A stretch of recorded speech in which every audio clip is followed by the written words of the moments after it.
It's my pleasure to show you a double brush technique that you can use within your facial, as well as a hot towel technique to remove the mask.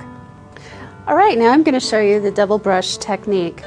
What you need to do is grab your product and distribute evenly on a fan brush. Ideally a 1-inch brush is best for this type of technique. You don't need to use a fan brush, but any type of soft 1-inch bristle brush. So I always start at the décolleté and move out from here. If you choose to work up to the forehead first, that's just fine. So as you can see, I've got very smooth, flowing brush movements. You will get to a point where you don't have any product left on your brush, so you're going to go ahead and redistribute. Just takes a minute here.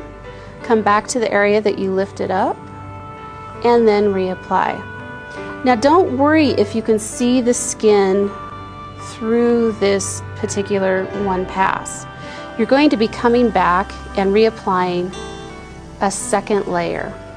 So I've done the neck, now I'm going to go ahead and start at the chin. And the keys that I want you to really notice is how smooth and flowing my brush movements are. There's nothing worse than having really short movements. Everybody's had a facial like that before. So I left off right by the nose. I'm going to press here, come back up, and if you choose to apply around the eyes without eye pads, that's perfectly okay. In fact, I really enjoy doing an eye mask this way. So you can see I'm just brushing with a long stroke, lifting up on the nose. I like to get more on the top of her lip. So I'm going to come in right underneath and go around.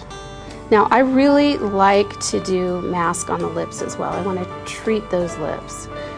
When you won't do that is when you're doing an enzyme mask or anything that has salicylic acid in it. So you can see we've got really smooth movements, and I'm going to go ahead and lift off. Now for your second coat, I'm just going to use one brush. What I like to do is just come back through and gently fill in, but notice I'm still using very long, soothing, stroking techniques. Just always keep in mind how this feels to the client. So, there we go. We're going to lift off on the nose, and there's your double brush technique. Okay, as you can see, we've got the mask on. We would have let it sit for 10 to 15 minutes depending on your manufacturer instructions. Now to remove, here's a nice hot towel technique.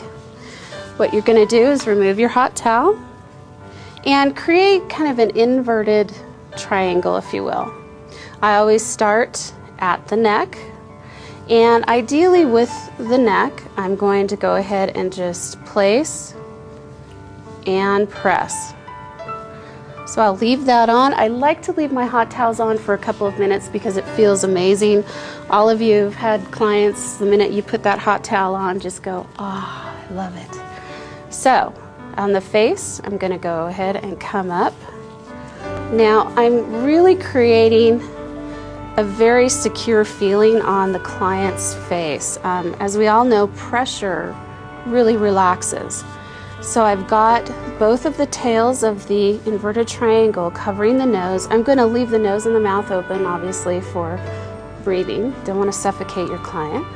But then I come in and I apply pressure in some general zones. I really love to hit above the eyes and in the forehead because this does relax the client.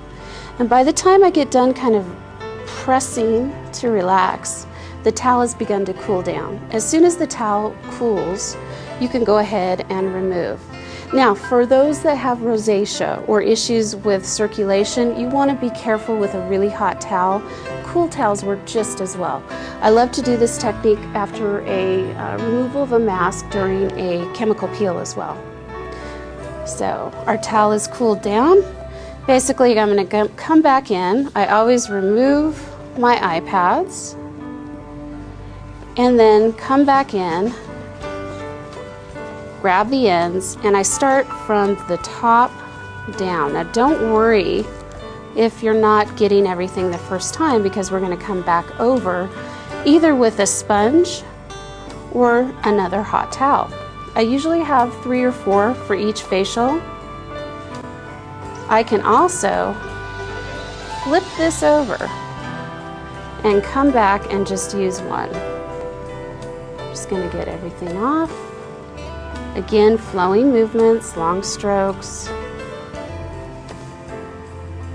And there's the face, very easy. Now we're going to go ahead on the décolleté, which is cooled. Moving the eye pads. I usually will have something left under the nose or on the lips. Those are always the areas that we have done facials. The client gets up and it looks like they've got a mustache, so definitely keep that in mind. So basically what I'm doing on the décolleté is I'm just rolling up, and that is helping to remove what's left. And then I'll come back over and do a long sweep up the neck, remove here, come back over, long sweep. And it's literally taken us about a minute to completely remove the mask. Then I'll come back with a 4x4 cotton swab and do my toner or apply my serum based on what facial I'm doing and what the manufacturer recommends.